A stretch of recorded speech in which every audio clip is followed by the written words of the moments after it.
Les adorateurs de Satan et les maîtres du monde, Sophia Swarou ou Yazi. Le Vatican est la principale organisation de contrôle sur la planète Terre, du moins dans la partie visible pour les gens. Bien qu'ils ne comprennent pas en général ce qu'elle contrôle et comment elle le fait, c'est en fait l'État de Rome. Et le pape est César sous un autre nom, c'est la même chose, Rome n'est jamais tombée. Elle s'est simplement transformée en fonction de l'époque.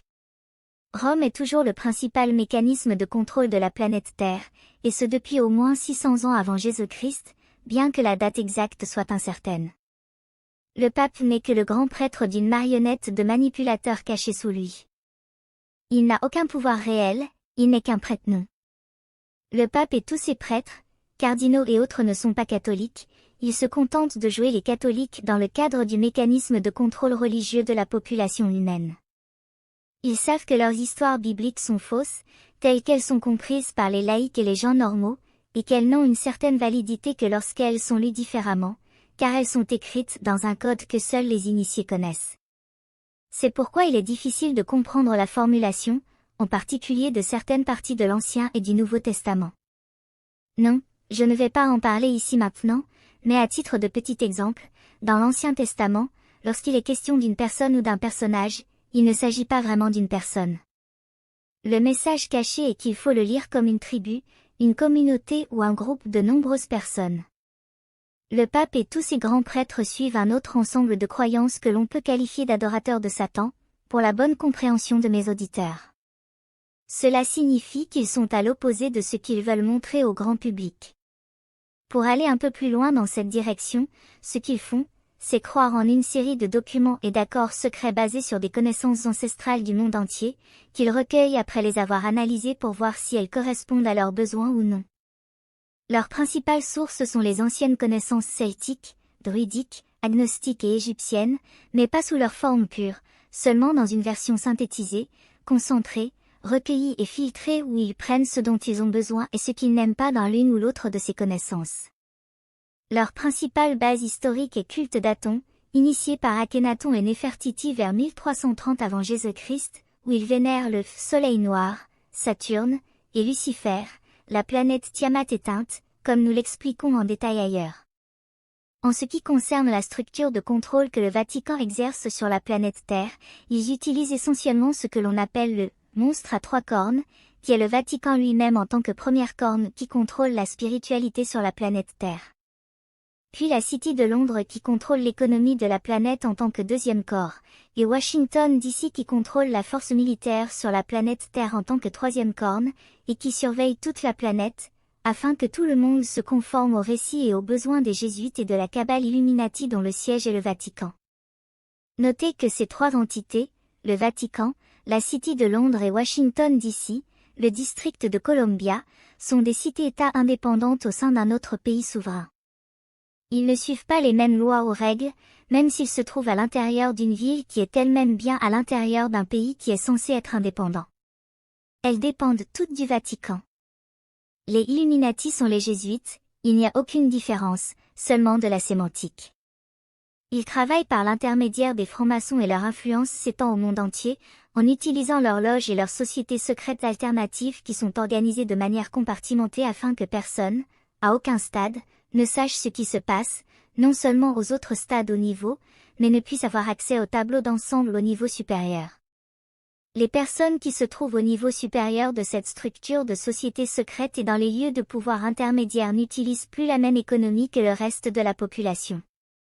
Tout comme la religion et la politique sont utilisées pour contrôler la perception de la réalité de la population humaine, il en va de même pour l'économie, qui n'est qu'une structure de contrôle pour les masses, et non pour les personnes qui détiennent le pouvoir réel. Les jésuites Illuminati ne croient pas aux mêmes religions, et savent que la politique est toujours manipulée et qu'elle n'est qu'une pantomime pour faire croire aux gens qu'ils ont un certain contrôle sur ceux qui les gouvernent et sur leur destin. Il en va de même pour l'économie. Les personnes qui détiennent le pouvoir réel n'utilisent pas de dollars, ni d'euros, ni de yens, ni de pesos, ni d'aucune autre monnaie. Ces monnaies ne servent qu'aux moutons, et tout ce qui se passe dans l'économie, tel que les humains l'aperçoivent, ne les affecte pas du tout. Les couches moyennes de la structure de contrôle social des Illuminati et toutes les personnes qui leur sont associées, utilisent l'or pour toutes leurs transactions. Aux niveaux inférieurs, ils se paient mutuellement en petites faveurs en utilisant des pièces d'or frappées par leur propre organisation.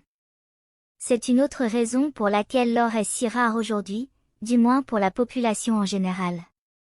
Mais dans les strates supérieures de cette cabale, l'organisation des Jésuites Illuminati, le niveau de pouvoir est si démesurément élevé qu'ils n'utilisent plus aucune économie.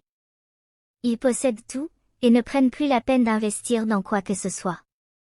S'ils veulent quelque chose, c'est à eux et cela a toujours été le cas. S'ils veulent une œuvre d'art particulièrement chère, un Picasso par exemple, ou collectionner des voitures de sport de marque, il leur suffit de transférer de la fausse monnaie numérique. Le prix n'a pas d'importance, et l'objet est à eux, souvent même pas, car s'ils veulent quelque chose, il leur est donné en paiement d'une faveur antérieure, et ainsi de suite. Cela m'amène au sujet suivant. J'ai parlé des niveaux humains de la cabale qui contrôlent la Terre, mais au fur et à mesure que nous montons dans les strates, nous atteignons un point où les choses deviennent douteuses quant à l'espèce, à quoi et à qui. Le sens même de l'être humain est remis en question. Les personnes à ces niveaux se sentent tellement supérieures au reste de la population, qu'elles se perçoivent comme quelque chose de plus, quelque chose de supérieur, qui a tellement droit à son pouvoir et à ses biens. Elles sont tellement alignées et séparées du reste de la population humaine, qu'elles ne comprennent même pas ce que c'est que d'être ou de vivre dans les couches inférieures de la population. C'est une expérience complètement différente. Ils se sentent si méritants et si privilégiés qu'ils ne ressentent plus d'empathie pour le reste de la race humaine. Ils les considèrent comme des formes de vie inférieures et de la racaille, c'est pourquoi ils utilisent des termes péjoratifs pour les désigner, zombies, attardés, morts-vivants, racailles, mangeurs inutiles, etc. En fait, ils les considèrent comme complètement inférieurs et ignorants. Et cette partie ignorante est particulièrement visible parce que, selon eux, ils disent aux gens tout ce qu'ils prévoient de faire avec eux, et ce qu'ils ont fait avec eux, et les gens ne font rien à ce sujet, ils acceptent simplement aveuglément les informations que la cabale leur donne au sujet de leur plan. Il y a de nombreuses raisons à cela. Il est vrai que la perception humaine est contrôlée et qu'elle est donc généralement aveugle à ce qui serait autrement évident. Mais il y a autre chose qui entre en jeu. Les membres de la cabale eux-mêmes sont très habitués à parler et à communiquer entre eux en utilisant des codes, et cela s'incarne dans les médias, dans les films et les séries télévisées, dans la culture pop et presque partout ailleurs.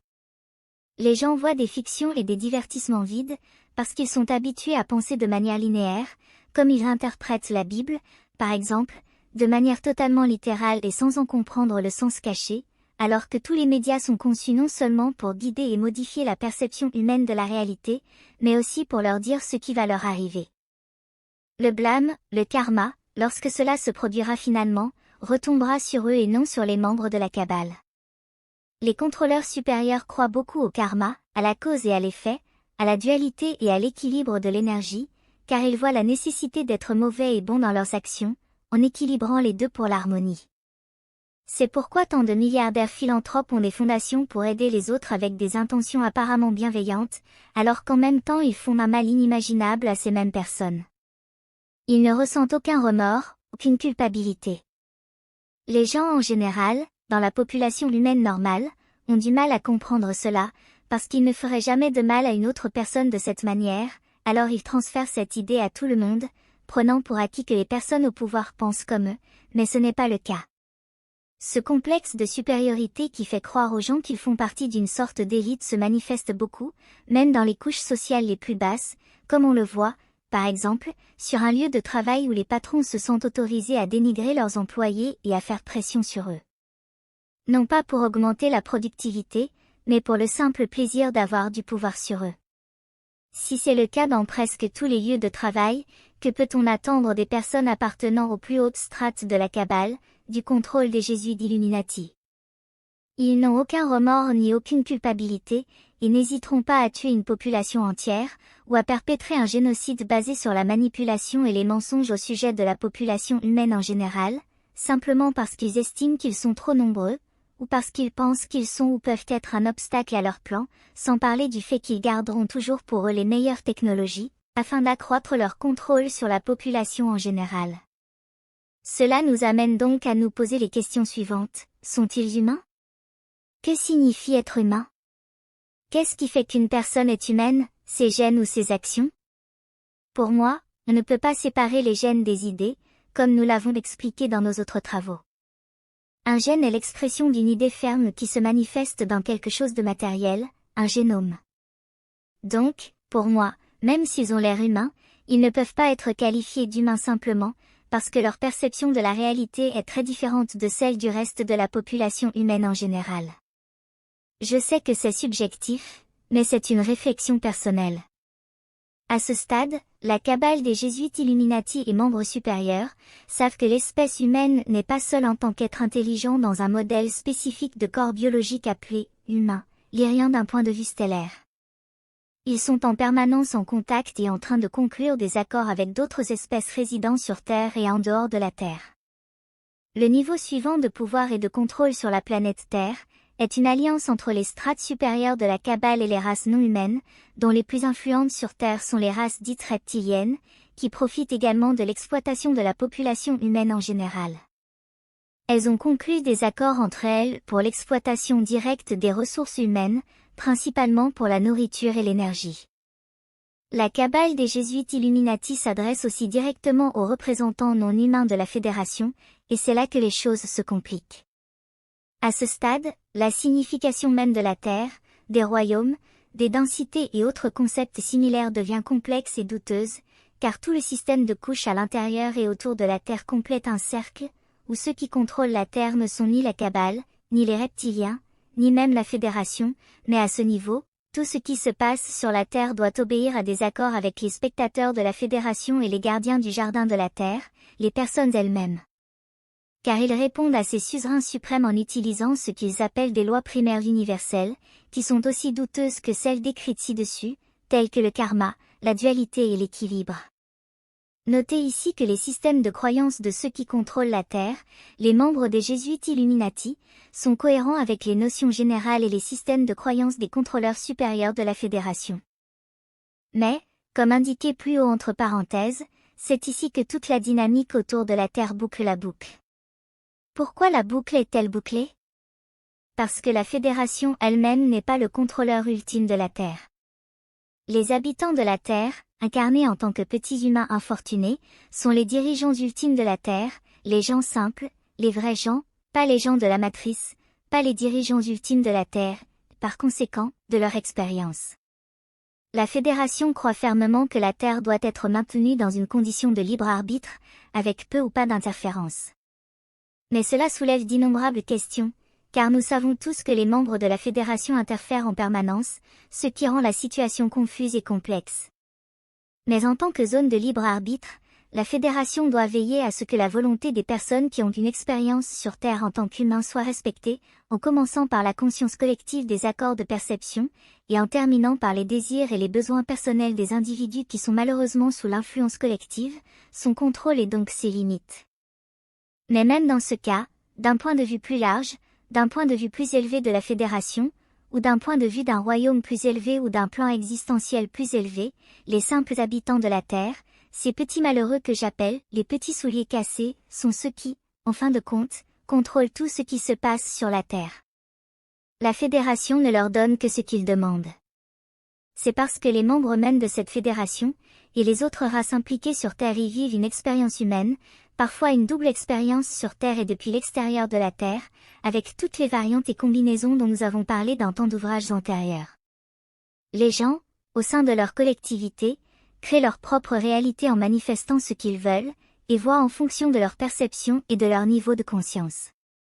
Cela crée un inconscient collectif, qui est un ensemble d'accords sur ce qui est réel, ce qui ne l'est pas, et comment les choses fonctionnent, ainsi que des lois de toutes sortes, naturelles et artificielles qui régissent tout sur Terre.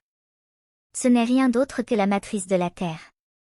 À partir de cet ensemble d'accords et de règles de perception, l'inconscient collectif élaborera, créera ou manifestera des constructions mentales, qui se réaliseront sous forme de prophéties et de systèmes de croyances autoréalisatrices, qui créent de nombreux moyens de manifestation en utilisant des harmoniques de fréquences dominantes, des égrégores et des tulpas, qui deviennent des démons et des anges, des concepts de bien et de mal, des gouvernements maléfiques, des reptiles mangeurs d'hommes, et des fédérations et des anges bienveillants.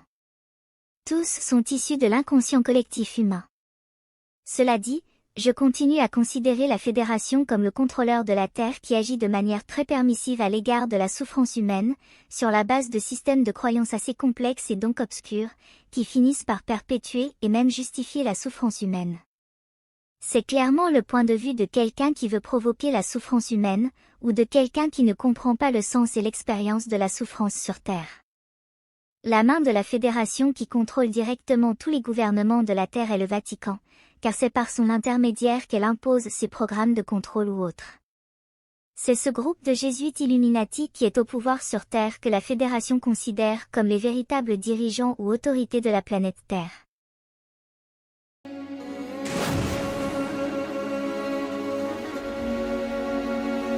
Lo que hagamos hoy es lo que nos definirá mañana.